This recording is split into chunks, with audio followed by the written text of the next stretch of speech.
नमस्कार दोस्तों, आज हम लोग क्लास नाइन्थ का जो है सेट जो है चैप्टर हम लोग देखते हैं। ऑब्जेक्टिव क्वेश्चन एग्जाम होगा हमारे आसपास के पदार्थ, जिसमें पहला क्वेश्चन है कौन निम्न में से कौन पदार्थ है। देखिए, स्नेह है, घृणा है, वायु है, गंध है।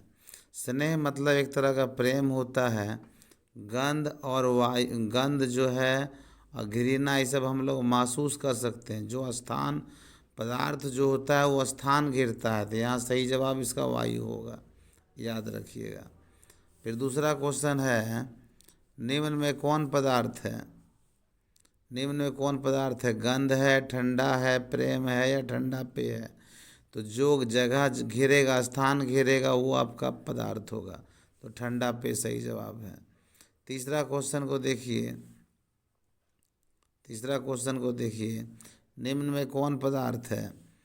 कुर्सी, विचार, गंध या शीत। तो जगह कौन घेरता है, कुर्सी घेरता है। तो कुर्सी आपका बिल्कुल सही जवाब है। क्वेश्चन नंबर 4 को देखिए। क्वेश्चन नंबर 4 को देख सकते हैं। कहता निम्न में से कौन पदार्थ नहीं है। तो हवा स्थान घेरता है, जल स्थान घेरता है, भोजन घेरता है, स्नेह नहीं घेरता है। तो यहाँ आपको नेगेटिव पूछ रहा है नहीं में, तो स्नेह हो जाएगा। क्वेश्चन नंबर 5 को देखिए। दूध है, द्रव्य है, ठोस है, गैस है या बीईसी है। तो दूध जो है द्रव्य है, याद रखिएगा। दूध क्या है, द्रव्य है। क्वेश्चन नंबर 5 को आप देख सकते हैं, 5 नहीं 6 को। अगरबत्ती की सुगंध आपको दूर से ही मिलती है, इससे पदार्थ के कण के किस गुण का पता चलता है। तो पदार्थ के कण निरंतर गतिशील होते हैं। आप देखे होंगे कहीं अगरबत्ती जलता है तो उसका गंध आपको मिलेगा। किसी के यहाँ खाना बन रहा है, मीट मछली, तो गंध आपको मिलेगा। इसका मतलब है कि उसमें जो भी पदार्थ डाला गया है वो हवा में मिलता है और हवा के साथ गति करता है। इस वजह से गर्म भोजन का गंध दूर तक जाता है और ठंडे भोजन का गंध आपको कम मिलेगा। देखिए, शरबत बनाते समय पानी में चीनी मिलाने पर चीनी पानी में मिल जाता है। यह पदार्थ के कणों के किस गुण को दर्शाता है। तो पदार्थ के कणों के बीच रिक्त स्थान होता है। पानी में खाली स्थान है, इसीलिए चीनी उसमें गायब घुल जाता है, याद रखिएगा। क्वेश्चन नंबर 8 को देखिए। फिगर दिया गया है इठो। अब पूछ रहा है आपसे कि ठोस है, द्रव्य है, प्लाज्मा है या गैस है। तो ये निशान जो है वो ठोस का है। क्वेश्चन नंबर 9 को देखिए। क्वेश्चन नंबर 9 को देखिए। बोलता है गैसों में विसरण का एक उदाहरण है। तो गैसों में विसरण मतलब गैस जो है हवा में फैल जाता है। इत्र के सुगंध का हवा में फैलना। विसरण मतलब हवा में फैल जाएगा। आप परफ्यूम वगैरह लगाते होंगे, देखते होंगे, फैल जाता है हवा में। दो विभिन्न पदार्थों के कणों का स्वतः मिलना क्या कहलाता है। दो विभिन्न पदार्थ आपस में मिलता है तो वो विसरण कहलाता है। जैसे बोले गैस में परफ्यूम मिल रहा है, तो दो अलग अलग तरह के पदार्थ हैं जो मिल जाते हैं। क्वेश्चन नंबर 10 तक कोई दिक्कत नहीं होना चाहिए। क्वेश्चन नंबर 11 में देखिए। कहता है वह प्रक्रिया जिसमें इत्र की सुगंध वायु चारों ओर फैल जाती है कहलाती है। अभी देखिए हम लोग उसको बोलते हैं विसरण। क्या बोलते हैं, विसरण। निम्नलिखित किस पदार्थ में विसरण की गति तेज होगी। तो विसरण जो होता है जल, लोहा, तेल, ऑक्सीजन है। तो हवा में तेज गति से फैलेगा। तो हवा मतलब ऑक्सीजन। 80% है कि यहाँ हवा इस चारों में से ऑक्सीजन ही होगा। अब देखिए ऐसे हवा में 78% नाइट्रोजन पाया जाता है और 21% ऑक्सीजन पाया जाता है। क्वेश्चन नंबर 13 देखिए। निम्नलिखित द्रव्य अवस्था में कौन निश्चित है। तो आकार, वेग और घनत्व ये बदल सकता है, लेकिन आयतन कभी नहीं बदलता है। तो आयतन निश्चित होता है। निम्नलिखित में द्रव्य में कौन अनिश्चित है। देखिए घनत्व, आकार, आयतन अनिश्चित बोल रहा है। तो अनिश्चित जो है आकार जो है बदलता है आदमी का। आज आप पतले हैं, कल मोटे हो जाइएगा। यहाँ चारों में से भी 2 सही जवाब है। देखिए उसके बाद, किस अवस्था में अणुओं की ऊर्जा अधिकतम होती है? तो अणु जो है गैस अवस्था में तेज गति से फैलता है और ठोस अवस्था में कम गति से फैलेगा। गैस देखिएगा बहुत दूर तक उसका गंध जाएगा, लेकिन लोहे का गंध नहीं जाएगा। क्वेश्चन नंबर आपका आ रहा है, देखिए क्वेश्चन आपका 15 हो गया, 16 में आते हैं। कहता है किस अवस्था में अणुओं की ऊर्जा सबसे कम होती? सबसे कम ठोस में होगा। अब लोहे का सिक्का आपका 5 रुपया गिर गया तो कहीं जाएगा नहीं, वो एक ही जगह रहेगा। इसमें सबसे कम अण फैलने की चांस होते हैं। 17 नंबर क्वेश्चन को देखिए, पदार्थ किस अवस्था में अंतर आणुक बल प्रबलतम होता है? तो ठोस में अंतर आणुक बल अधिकतम होता है। ठोस बड़ा कड़ा होता है, आसानी से टूटता नहीं है। निम्न में से किसमें कणों की अधिकतम गति होती है? तो गैस में गति अधिक होगा, ठोस में सबसे कम होगा। क्वेश्चन नंबर 19 को देखिए, गैस के कणों के बीच आकर्षण बल होता है। तो गैस के कणों के बीच आकर्षण बल कम होता है, इसलिए देखिए गुब्बारा फट जाएगा, ट्यूब फट जाएगा, क्योंकि आकर्षण बल कम है। लेकिन लोहा का टुकड़ा आसानी से नहीं टूटेगा, क्योंकि उसमें आकर्षण बल अधिक होता है। समझिए। क्वेश्चन नंबर 20 को देखिए, गर्म करने पर गैस का आयतन क्या होता है? गर्म करने पर गैस का आयतन बढ़ता है, इसलिए गर्मी के मौसम में टायर जल्दी फटता है। साइकिल, ट्यूब, मोटरसाइकिल का देखें, साइकिल का ट्यूब वगैरह जो है, या मोटरसाइकिल का, ट्रक का ज़्यादा फटेगा कब? गर्मी के मौसम में। जल का क्वथनांक होता है, जल 100 डिग्री सेल्सियस पर उबलता है। याद रखिएगा, जल 100 डिग्री सेल्सियस पर उबलता है। शुद्ध जल का क्वथनांक कितना होता है? तो शुद्ध जल का क्वथनांक 100 डिग्री सेल्सियस को केल्विन में बदलिएगा ना, तो 373 केल्विन होगा, क्योंकि 0 डिग्री सेल्सियस बराबर 273 केल्विन होता है। 100 प्लस हो जाएगा उसमें, तो 373 हो गया। बर्फ़ का गलनांक होता है, बर्फ़ जो है 0 डिग्री सेल्सियस पर पिघल जाता है। बर्फ़ का गलनांक होता है, 0 डिग्री को 273 केल्विन बोलते हैं, अभी आपको बताए थे। 0 डिग्री सेल्सियस को ही 273 केल्विन कहा जाता है। क्वेश्चन नंबर 25 को देखिए, क्वेश्चन नंबर 25 को देखिए, बर्फ़ का एक टुकड़ा जल की सतह पर तैरता है क्योंकि बर्फ़ जो है जल से हल्का होता है।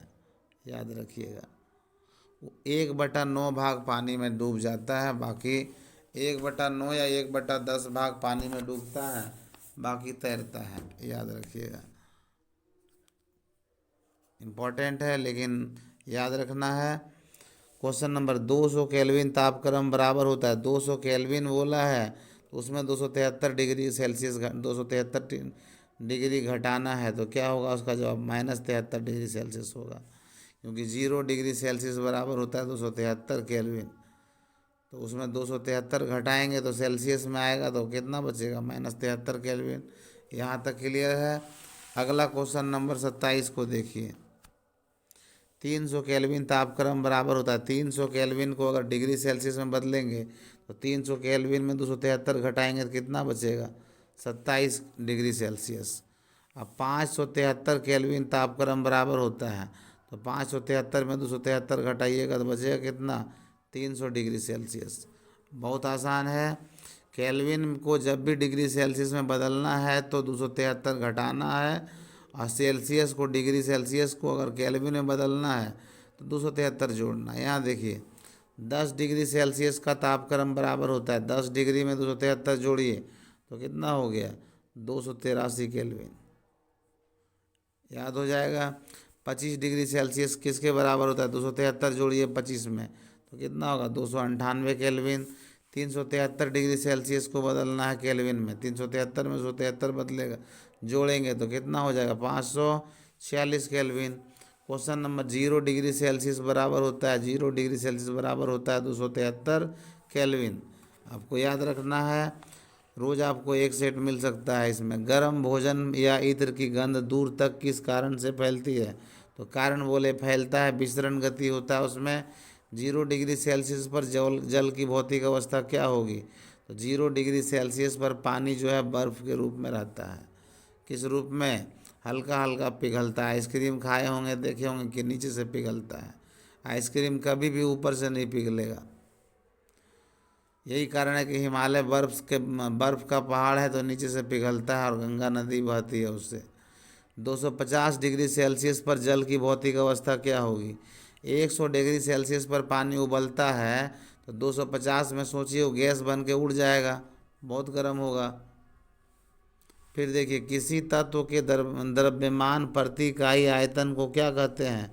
तो उसी को तो घनत्व बोलते हैं। द्रव्यमान बटा आयतन घनत्व कहलाता है। गैस का द्रव में परिवर्तन कहलाता है संघनन। कोई गैस अगर द्रव्य बन जाता है तो वो संघनन कहलाएगा। ठोस से गैस में परिवर्तन कहलाता है ऊर्ध्वपातन। कपूर का गोली देखे होंगे, सीधा ठोस से गैस में बनता है, ये होता है ऊर्ध्वपातन। द्रव से वाष्प में बनने की क्रिया कहलाती है वाष्पन। ये सब याद रखना है, वीडियो को देखते रहिएगा, याद हो जाएगा। क्वेश्चन नंबर 40 को देखिए, 25 डिग्री सेल्सियस पर जल की भौतिक अवस्था क्या होगी? 25 डिग्री सेल्सियस मतलब लगभग हम लोगों का रूम का टेम्परेचर 24 से 28 डिग्री सेल्सियस के बीच होता है। तो उस समय तो पानी तो द्रव्य अवस्था में होता है, याद रखिएगा। माइनस में आएगा तो ठोस होगा, 4 डिग्री सेल्सियस से कम में आए तो ठोस में हो जाएगा। 100 डिग्री सेल्सियस पर जल की भौतिक अवस्था क्या होगी? 100 डिग्री सेल्सियस पर पानी जो है उबलने लगता है मतलब वो वाष्प बनता है, गैस बनना शुरू हो जाता है।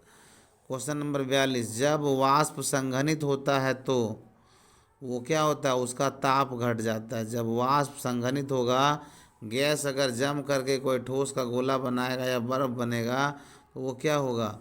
उसका टेम्परेचर घटेगा। देखिए, शुष्क बर्फ का रासायनिक सूत्र होता है। शुष्क बर्फ का रासायनिक जो होता है सूत्र ठोस CO2 होता है, कार्बन डाइऑक्साइड, याद रखिएगा। निम्नलिखित में कौन कपड़ा गर्मियों में के समय में अधिक आरामदेह होता है?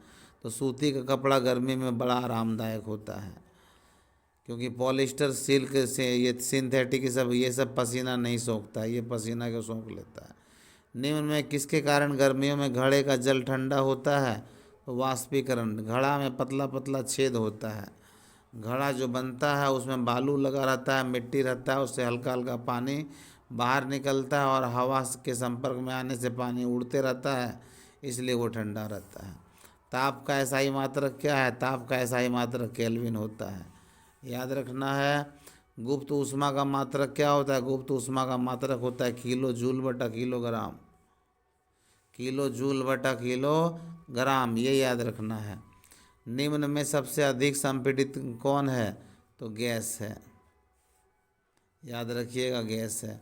1 कैलोरी बराबर होता है 4.8 या फिर 4.2 जूल, याद रखिएगा, ये याद रखिएगा।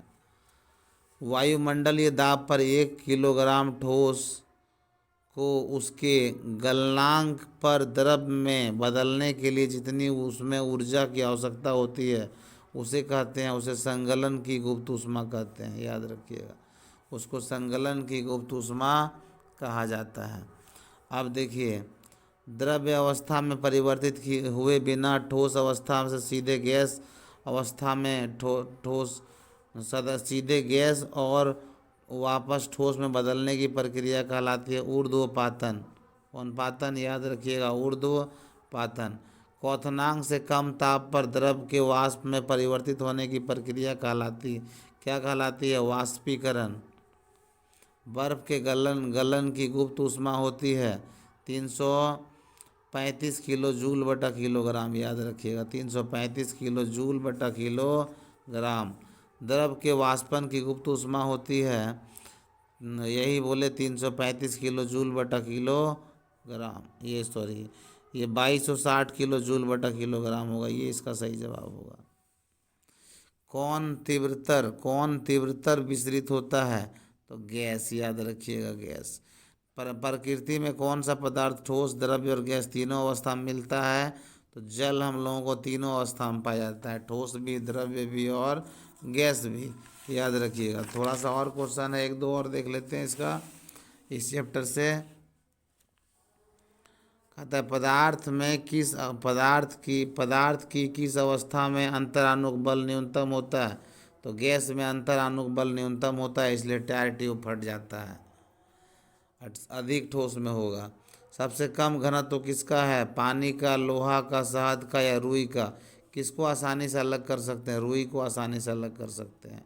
ये हमारा चैप्टर था। चैप्टर का नाम था हमारे आसपास के पदार्थ। अगला चैप्टर हम लोग फिर बनाएंगे। तो देखते हैं अगला वीडियो फिर नेक्स्ट क्लास में। अगर वीडियो अच्छा लग रहा है तो लाइक, सब्सक्राइब और शेयर ज़रूर कीजिए। वीडियो देखने के लिए आपका बहुत बहुत धन्यवाद।